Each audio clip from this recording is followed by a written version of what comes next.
I'm pregnant. With a baby? I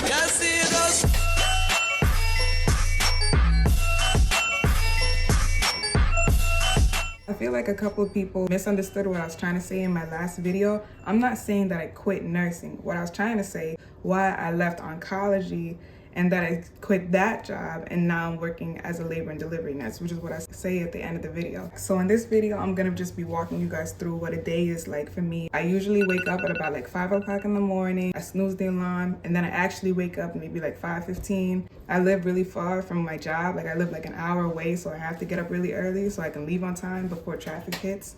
And then I get up, do the normal thing, brush my teeth, get ready. Today I had packed overnight oats. I saw it like on TikTok. Vanilla oatmeal and like oats and strawberries and apples, and I put some honey in it. I put it in the fridge overnight, and in the morning I like fixed it up because I always eat in the car on my way to work because sometimes I don't have time, or sometimes we don't get a breakfast break. Usually out the door by about like 5:45, like 5:50, and I try to leave that early because they're going towards the city. Like the traffic is so bad, especially Monday through Friday because everybody's going to work. I normally get into work by about like 6:45.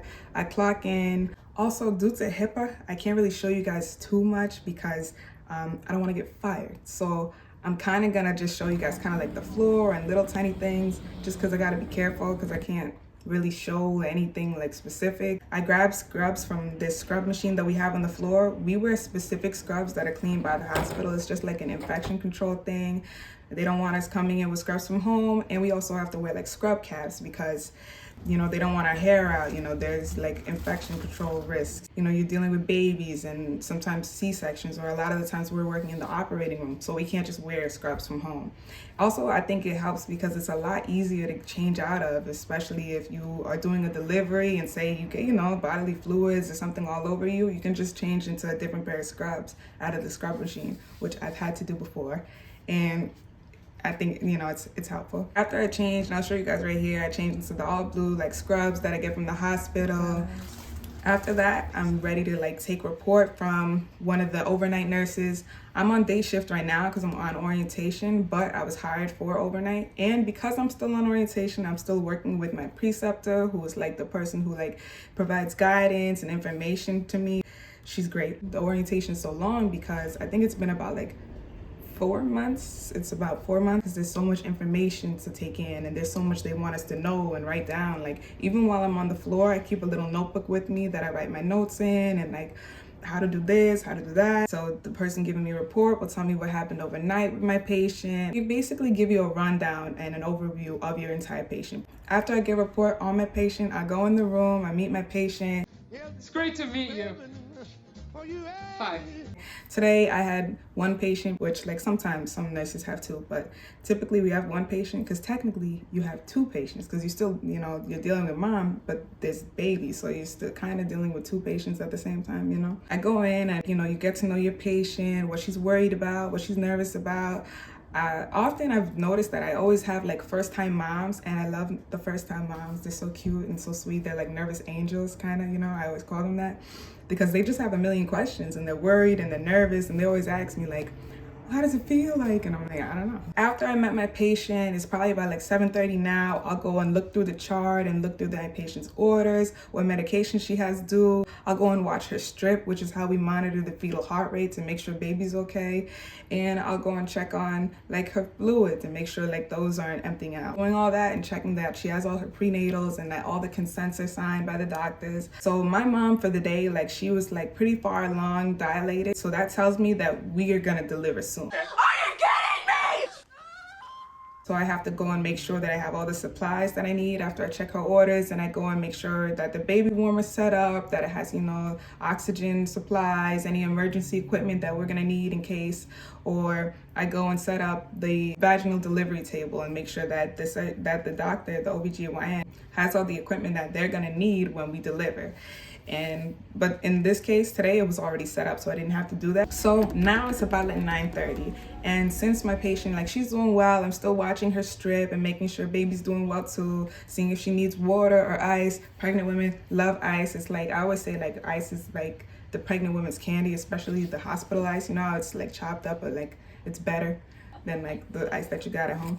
They love that, so I just make sure that she has whatever she needs. If she needs an extra blanket or like more pillows, and you know, sometimes they're afraid to ask. So I'm like, no, whatever you need, just tell me, it's okay. Since like she's still far along, but she might deliver, my preceptor told me, let's go on the 30-minute lunch break. We always get 2 breaks. We get a 30-minute breakfast break and we get a 1-hour lunch break. And this is foreign to me. Like in my other job, there was barely any breaks. So like, this is something. Actually, some days you're not able to get a break. Like if my patient were to deliver, I can't just go on a breakfast break and be like, I'll see you later, you know, no. I gotta sit there and make sure like everything's going well and like the doctor's aware of whatever's moving and what's happening next. But in this situation, since she was far along, but she's not quite about to start pushing, so I went on like a breakfast break. I went down to the cafeteria that we have downstairs, and I got like a muffin, some popcorn, and a Celsius, you know, breakfast of nurse champions, just, you know, something real healthy. And after that, I had gone back upstairs, and as soon as I got back upstairs, we were pushing, like immediately. They let me know that like we're pushing right now, and I was okay. So I hopped into the room. I'm the one that's holding her legs back and trying to encourage her. I'm like, you gotta push, it's okay, you're doing good, you're doing good. That's usually, everybody pushes different and says different things, and has different variations of how intense they are. You're gonna just have to do this the all natural way, okay? Pushing can take from like 15 minutes to an hour, depending on the mom. Like if you've had multiple babies, you could probably push for 10 minutes and the baby's here. But if you're a first-time mom, your body is not used to that, so you're gonna have to push for longer. But which isn't always the case. It depends. Everybody's so different. No matter what, we stand by the side and like try to help her, encourage her, and hold her feet back, and you try to lift her head to support her and like try to help her through it, because it hurts. It's really painful. Like watching them, like, oh God.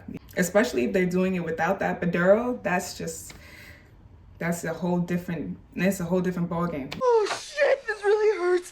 Give me the epidural. Give her the epidural. But after the baby is delivered, like my patient delivered, the healthy baby. You did it!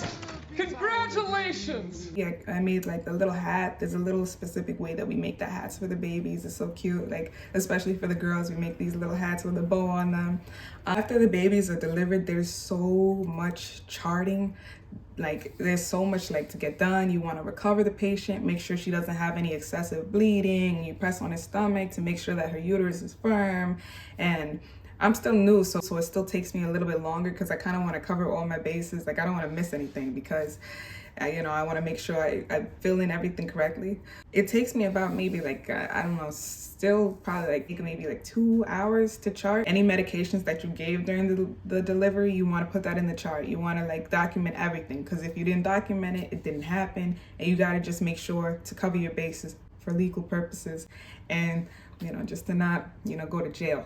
Or, you know, just, you know what I'm saying? Like, you just want to make sure you're really, really careful when charting and, like, making sure you put in everything. Finished charting at about, like, 2:30. Also, you guys, these time estimates are just, like, you know, little estimates, just so you guys can see what a typical day looks like for me. It doesn't always happen the same way. Sometimes you have vaginal deliveries. Sometimes you have C-sections. Sometimes you think it's going to be a vaginal delivery, then it becomes a crash C-section, which I haven't been in a crash yet. I've seen them happen. Like, it wasn't my patient, but anything can happen. So every single day is kind of really different, depending on the mom you have, depending on how far along you have. Sometimes you can go into work and you don't even have a delivery. Like, you're just helping her throughout her labor for the 12 hours that you're there, and she doesn't deliver, and you're just taking care of her and giving her medications and helping her along and watching the baby. So it's always different. Like, I haven't had a day that was the same as the last day. After we like wrapped up everything with my patient and her recovery, made sure baby's okay, me and my preceptor, we went to break, and I had brought like lasagna that I had made from the night before, so I like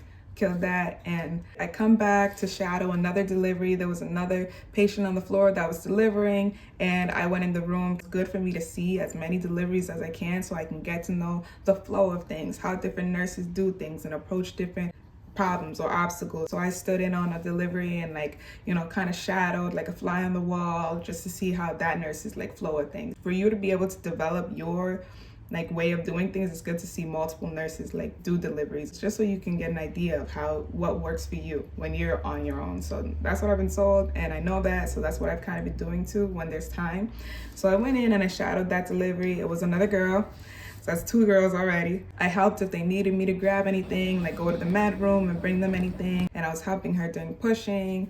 And it went really well. She pushed for a while though, so it took longer than my first delivery earlier in the day, till about like maybe 5 p.m. that we had delivered her and then recovered her. And after that delivery, I asked if anybody needed any help. So I didn't have any C-sections for today. I only had vaginal deliveries. And I feel like the day went by pretty quickly after that last delivery, when we were done working with her at about like 5 p.m. and recovering her and making sure that she's okay and that there's no excessive bleeding.